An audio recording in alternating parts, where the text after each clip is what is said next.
వీళ్ళు ఎన్ని సంవత్సరాల అధికారంలో ఉన్నారు కాంగ్రెస్ పార్టీ? 60 సంవత్సరాలు. అప్పుడు ఏం చేశారు? అప్పుడు ఎందుకు చేయలేదని అడుగుతా ఉన్నాం. ఈరోజు నరేంద్ర మోడీ గారు డిమాండ్ చేస్తున్నారు కదా, ఒక బీసీ ప్రధానమంత్రి ఉన్నప్పుడు డిమాండ్ చేస్తున్నారు. ఈరోజు ఎందుకు చేయలేదు? నెంబర్ 1.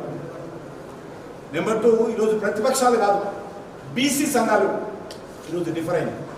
కాబట్టి బీసీ సంఘాలు చేస్తున్నటువంటి డిమాండ్ను మేము మద్దతు ఇస్తున్నాం. బీసీ సంఘాలు ఏదైతే బీసీ జనాభా సేకరణలో అవకతవకలు జరిగాయని చెప్తున్నారో, రాష్ట్రంలో నుండి అన్ని సంఘాలు కూడా, ఈ సంఘం ఆ సంఘం కాదు, అన్ని సంఘాలు డిమాండ్ చేస్తూ ఉన్నాయి. వాళ్ళకు అండగా మేము నిలబడ్డాము. నెంబర్ 1. నెంబర్ 2, మీరు చెప్పింది ఏదైతున్నారో ఈరోజు నరేంద్ర మోడీ గారి విషయం, నరేంద్ర మోడీ గారికి సంబంధించినటువంటి క్యాస్ట్ మేము నిన్ననే తెలుసుకున్నాం.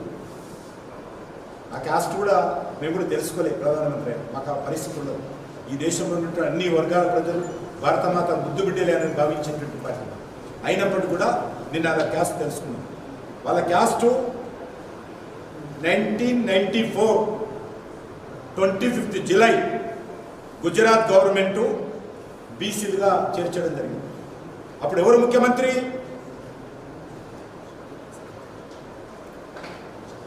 షబీల్ దాస్ మెహతా కాంగ్రెస్ పార్టీ ముఖ్యమంత్రి ఉన్నప్పుడు ఆ యొక్క క్యాస్ట్ నరేంద్ర మోడీ గారి క్యాస్ట్ను బీసీలో చేర్చారు. అప్పుడు ఆయన రాజకీయాల్లో లేడు, అధికారంలో లేడు. ముఖ్యమంత్రి అంటాడు, ఈయన ముఖ్యమంత్రి అయినాకనో ప్రధానమంత్రి అయినాకనో ఇర్రెస్పాన్సిబుల్గా బాధ్యతారహితంగా దుందుడుకు విధానంతో ముఖ్యమంత్రి నిన్న మాట్లాడుతున్నాడు. ఒక ముఖ్యమంత్రి స్థాయిలో మాట్లాడాల్సినటువంటి భాష కాదు, అర్థం వాస్తవాలు తెలుసుకోకుండా మాట్లాడు. మీ కాంగ్రెస్ పార్టీ ముఖ్యమంత్రి ఉన్నప్పుడే నరేంద్ర మోడీ గారికి సంబంధించినటువంటి ఏదైతే సామాజిక వర్గం ఉందో ఆ సామాజిక వర్గాన్ని బీసీలో చేర్చారు. ఒక్క గుజరాత్లో చేర్చలే, దేశవ్యాప్తంగా ఉన్నటువంటి వాళ్ళందరినీ కూడా కేంద్ర ప్రభుత్వం తర్వాత చేర్చింది కాంగ్రెస్ పార్టీ ప్రభుత్వం. నేను ఒకటే అడుగుతా ఉన్నాను, మన రాష్ట్రంలో కూడా బీసీలు అందరూ కూడా ఎప్పుడు గుర్తింపు వచ్చింది? ఎప్పుడు వచ్చింది? మన రేవంత్ రెడ్డికి అవగాహన ఉందా? గౌడ్స్ క్యాస్ట్ కావచ్చు, మున్నూరు కాపు కావచ్చు, ఇవన్నీ కూడా 1970 తర్వాతనే కదా. వీళ్ళందరూ కూడా కన్వర్టెడ్ బీసీ అంటాడా? వీళ్ళందరూ కూడా బీసీలు కాదంటాడా రేవంత్ రెడ్డి? ఇంత ఇర్రెస్పాన్సిబుల్గా మాట్లాడతాడా?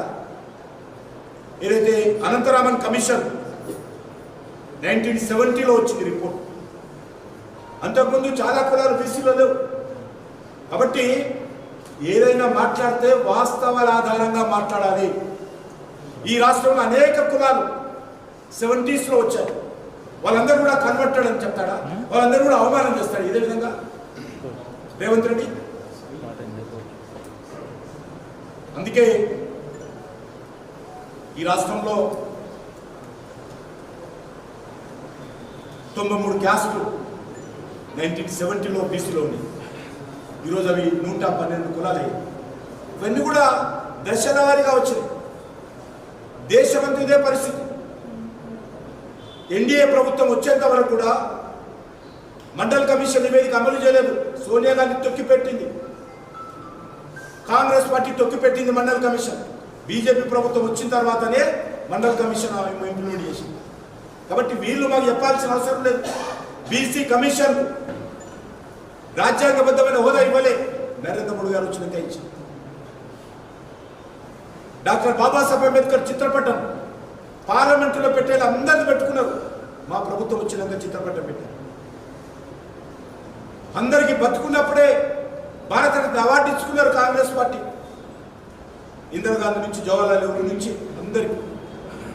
కానీ డాక్టర్ బాబాసాహెబ్ అంబేద్కర్కు భారతరత్న ఇచ్చిన ఘనత భారతీయ జనతా పార్టీ ప్రభుత్వానికి.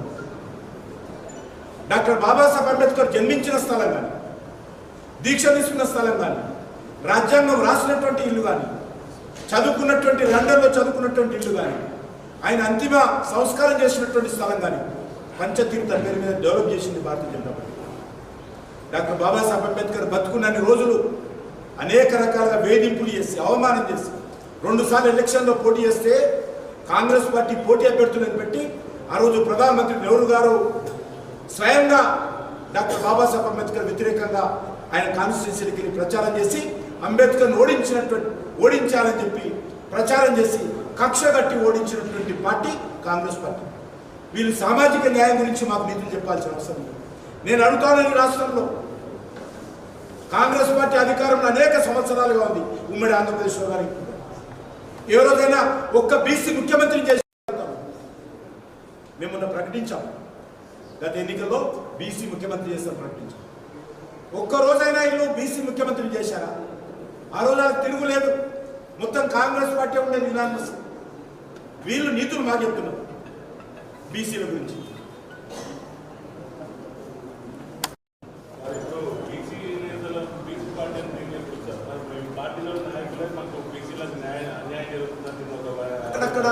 అక్కడక్కడ కొంత అతి తిరుగుతూ మాట్లాడుతుంటారు కొంతమంది, దాన్ని పెద్దగా పట్టించుకోవాల్సిన అవసరం.